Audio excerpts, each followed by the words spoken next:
Малыш становится активнее и крепче. Погремушку в руках держит уверенно и уже пытается ползать.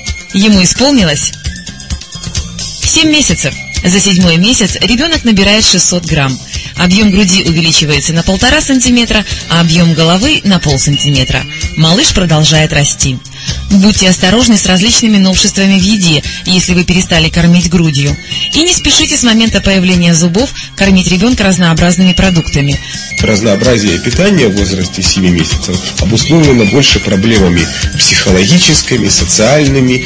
И очень часто мама просто не хочет быть хуже других. Отсюда и куча проблем, ибо в этом возрасте появляется огромное количество аллергий в связи с тем, что дали то, чего могли не давать. В этом возрасте ваш малыш может уже полностью перейти к чашечке. Если нет, не торопите события. Вы ведь уже заметили, что он становится самостоятельнее день ото дня. Кряхтя, с трудом переваливаясь на бок и цепляясь за что-то, малыш садится сам. Уже сейчас, если вы его поддержите 2 руками, кроха ровно стоит, но пока недолго. Причем вначале он может опираться на носочки, а затем и на полную стопу.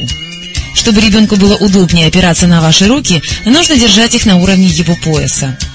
Малыш любит не только опираться на мамины руки, но и с удовольствием сидеть у нее на руках. Многие дети просятся на руки для того, чтобы взрослый помог ему добраться до заветной цели.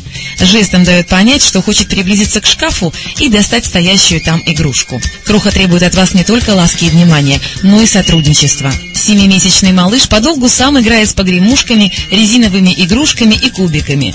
Рассматривает их, перекладывает из одной руки в другую, меняя местами и пробуя на вкус. Но вы, наверное, заметили, что ваш 7-месячный кроха, который еще недавно спокойно реагировал на то, что вы уходите, теперь капризничает при этом, требуя, чтобы вы были рядом. Это первые признаки эмоциональной связи между мамой и ребенком.